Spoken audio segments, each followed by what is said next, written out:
is Lisa from Mobile Tech Review, and today we're looking at the Samsung Series 7 Slate. This is an 11.6-inch Windows Slate that weighs only 2 pounds and runs on a second generation Intel Core i5 CPU. It has a both touchscreen and an active digitizer for use with the pen. The Samsung Series 7 Slate obviously has a very wide aspect ratio. This is a widescreen, not a 4:3 aspect ratio display, so ergonomically speaking, it could be a little bit awkward for those of you who are graphic artists who might prefer something a bit more squared off, but obviously it's wonderful for watching movies because of the widescreen. For a Windows tablet, this is very thin and light. It weighs only 2 pounds. That's even less than the Asus E-Slate that we reviewed. I think you know that I like that quite a bit. This guy is even lighter, and it's a bit faster too, since it has a second generation 1.6 gigahertz Core i5. Let's take a look around. We've got our little home button here. Sort of looks like the Samsung Flash Windows phone. And that brings up the launcher that we'll take a look at in detail later. But first, a tour of the device. Here we've got the dock connector port, and this is the dock. Very, very compact. And on the back of the dock you've got your Ethernet port, the full-size HDMI port. There's a micro HDMI on the device itself, and one USB port along with a 3.5mm stereo jack and the charging port back here. And this guy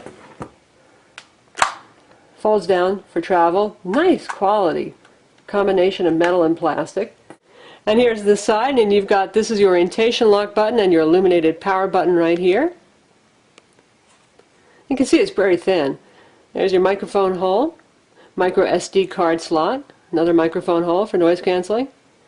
And over here we've got the single USB port with an incredibly silly little cover plug. I know they wanted to keep the look clean, so they put a cover on this guy, but here it is, 20 seconds and you're going to lose it. And that is the only USB port on this device, one USB 2.0 port. Here's your combo mic headphone jack, your volume buttons, pretty easy to accidentally hit, they just take a light touch. Micro HDMI port right here, and your charging port. And the back of the device shows some fingerprints. It kind of reminds me of the gray version of the Samsung Galaxy Tab 10.1 Android tablet.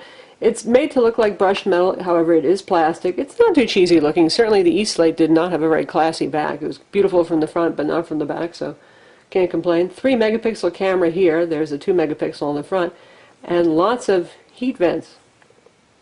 Now so far this guy's run pretty cool and quiet for us. The first couple of days that you get it, it may be indexing files for Windows search, but once it calms down and gets that done. The tablet isn't cheap. It runs anywhere from about $1,049 up to $1,400. For that you get some pretty decent specs. You get a 64 or 128 gig SSD, and boy, this thing boots and reboots very quickly. It's amazing. It has 4 gigs of RAM soldered on the motherboard, so that's not expandable. Bluetooth 3.0. Wi-Fi 802.11bgn, dual cameras, and the 11.6-inch 1366 by 768 display, along with that Core i5 that we mentioned, second generation, and Intel HD 3000 graphics, which are more than good enough to play video, to play casual games, certainly, even some light gaming with something like Left 4 Dead 2. Certainly it's good enough for Minecraft, Photoshop, Art Rage, Corel Painter, those kind of things. It can handle it just fine. It's going to be a little bit faster than the Asus E-Slate because that had a first-generation Core i5, and you'll notice the difference when you're using Photoshop and applying filters and doing transforms, that kind of thing. And in terms of Office applications, yeah, no problem here. What are the drawbacks with the Slate? Well, the viewing angles on this display, it's gorgeous if you look at it straight ahead. Really nice saturated colors. Samsung knows how to do that. We've seen that in the Galaxy Tab 10, but lateral viewing angles, it can really disappear. Between the glare on the display and the fact it just doesn't have very wide viewing angles, those are not very good. So you're going to want to look at this dead on, especially if you're a graphic artist type and you care about your color accuracy. In terms of color accuracy, it seems fairly neutral. It doesn't have a color bias per se, so it's good for graphic artist types in that respect. So since this has a second generation Core i5 CPU clocked at 1.6 gigahertz with Intel HD 3000 integrated graphics, which are quite capable for everyday use, this has no problem handling MS Office. And here we've got OneNote up here, and we're going to test it out. And we're going to recognize that text and see how it does. And so we press and hold on it. You can see it has its suggestions right here. The top one is the correct one. And it's quite quick. This is definitely fine for using OneNote, better than fine, in fact. Honestly, a Core i5, even a ULV CPU, is more powerful than most people need for anything that's web, office, email related. It can also handle Photoshop very well, and we're going to take a look at ArtRage next for those of you who are graphic artists. This has a dual digitizer. This has both the capacitive touchscreen with multi-touch, and it has a Wacom digitizer. It's got the standard WinTab drivers installed. It doesn't have Photoshop drivers installed by default for pressure sensitivity. We're going to take a look at ArtRage, which uses the same drivers as Windows right now. So here we are in ArtRage, and we'll just pick a color. And you can see pressure sensitivity right here. I'm going lightly. Now I'm going to press heavy. I'm going very lightly, and now I'm going to press heavily. So you've got good control there with that. Switch to a different kind of brush, and you can get the sideways thing going. Definitely pleasing for graphic artists. Again, I'm not sure that this aspect ratio, this extreme widescreen, is ideal for drawing, but it's pretty good. It does a decent job with dealing with vectoring if you touch with your hand and touch with the pen, but you really need to touch the pen down first to avoid any kind of vectoring. And you can see now we're not getting any weird lines or anything like that. But if I touch down first with my knuckle and then draw, it vectors. So that's something to keep in mind. You have to touch the pen down first when you're drawing, and then rest your hand on the screen. The tablet comes with Windows 7, and we've got Windows 7 Professional on this with Service Pack 1, because this is the high-end configuration with the 128 gig SSD, and it also comes bundled with that dock as a deal right now. Sometimes you can get both the dock and the keyboard for around $1,349 to $1,400. Now I have to say, Windows 7 is usually not glorious to use with touch, especially if you have a smaller display, since it was really designed for 12.1 inches and up, but this works so well.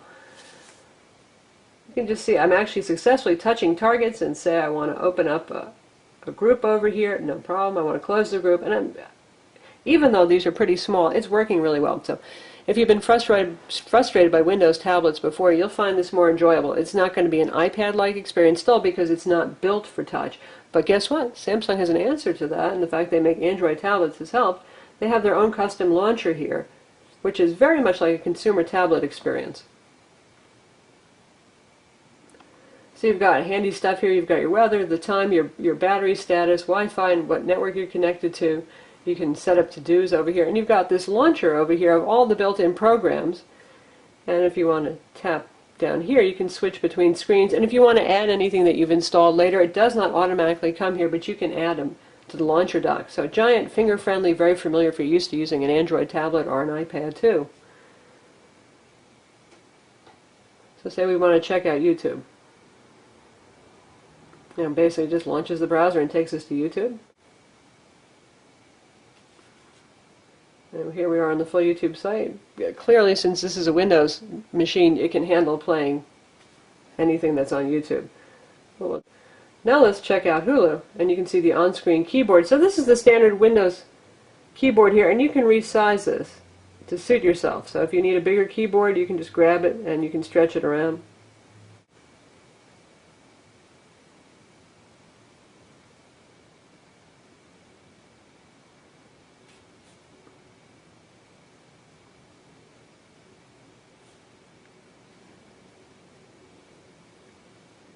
And we'll just pick something from the front page.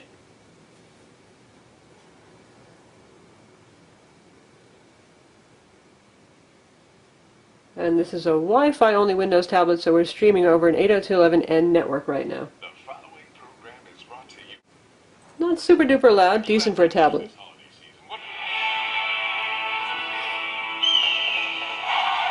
And it popped out to full screen mode.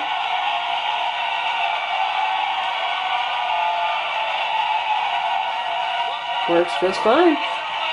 Speakers actually are not too bad. They're reasonably loud. Press the little home button, it takes you back to that desktop, just like that. Samsung includes their own notes application here, and by the way, here it comes with a pen. There is no silo to put this in, probably because the tablet's so thin. This pen is actually thicker than the tablet is, but it's nice to have a notes application here.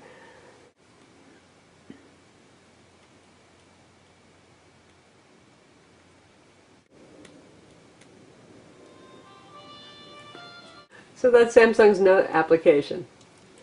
And we've got things like their calendar, their to-do. It's kind of like the Androidification of Windows. It's pretty funny. This looks an awful lot like the stuff that they offer on their Galaxy Tab line.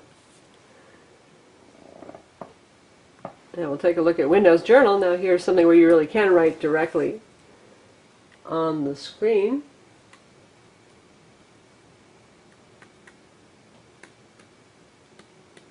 And I have terrible handwriting, so you probably can't read that, but you get the idea. And then you can circle stuff and recognize it. Now I've just written atrociously, so it may not have much luck there.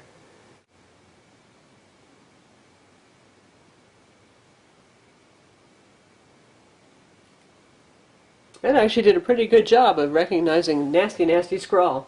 And you got the inline corrections here for words that it figures it probably didn't figure out. So great for you school note-taker types, or you work note-taker types, or anybody who takes notes. We've got Bing Maps preloaded here. This is a Microsoft signature setup. That means that they clean up the bloatware basically, and they put a couple of their own things on here like Zune and Bing Maps. And we've got access to Twitter loaded, social dashboard, some other stuff. So for those of you who want to use this not just as a Windows tablet, but you want to use it as more of like a leisure tablet in front of the couch, it is doing a pretty good job of bridging both worlds. One thing to keep in mind for you early adopters, now right now we're in the first week of December 2011, so in case you're watching this a year from now, you probably don't have to worry about this, but this has only been on sale for a couple of weeks. It's pretty hard to find. It's mostly at the Microsoft store. It's just starting to appear on Amazon and some other stores, but the first run of these guys had a problem with the display lifting. The UV adhesive hadn't been fully cured. And in fact, this tablet has a little bit of a lift in one corner, and if you run this with a black background, you can see in a dark room that in two corners there's light leakage. So if you do buy this tablet, check those things out before you throw away your receipt. So who's this tablet for? Well, assuming you've got the money to buy it, because it's on the expensive side. It's obviously great for note takers, students, those folks who are at work and need to take handwritten notes. It's good for working with graphic arts type stuff. So for those of you who are digital artists, the active digitizer, this pen that's included, it's wonderful for that, with the caveat that it does have a very widescreen aspect ratio, and there is glare, and viewing angles are not super wide, but as long as you're looking at it pretty much head on, it works just fine. So I think it's okay for that. This is also for anybody who wants both the utility of this kind of friendly, gee, it's a consumer tablet experience, combined with everything that Windows does. This is a full Windows 7 computer. Granted, there's no keyboard here. As I mentioned, there are bundles available where you can get Samsung's Bluetooth keyboard, but you can use any Bluetooth keyboard that you like with this. You can use the USB keyboard, a USB hub. You can plug that in and use the keyboard and the mouse if you want it, and turn this into a viable real computer. In fact, you could use this as a desktop replacement because it's reasonably powerful for those of you who just do things like web, email, office work, that kind of stuff, work with ArtRate, work with Photoshop, maybe do some Illustrator, and even a little Flash development. Is this better than the eSlate, which is really last generation model? Well, that depends. The eSlate doesn't have quite as vibrant and colorful a display, but it does have wider viewing angle. It's also a bit bigger and heavier. It weighs about half a pound more. It does have a ½ inch more screen size, and it's not quite as widescreen as this. If I was a graphic artist, I would be tempted by the eSlate still, but this guy does have more processing power, and that's something to keep in mind. And since this was actually handed out with a pre-release version of Windows 8 to some Windows developers, we know that this guy's going to run well with Windows 8 with the new Metro UI. I'm Lisa from Mobile Tech Review. This is the Samsung Series 7 Slate. And don't forget to subscribe to our YouTube channel.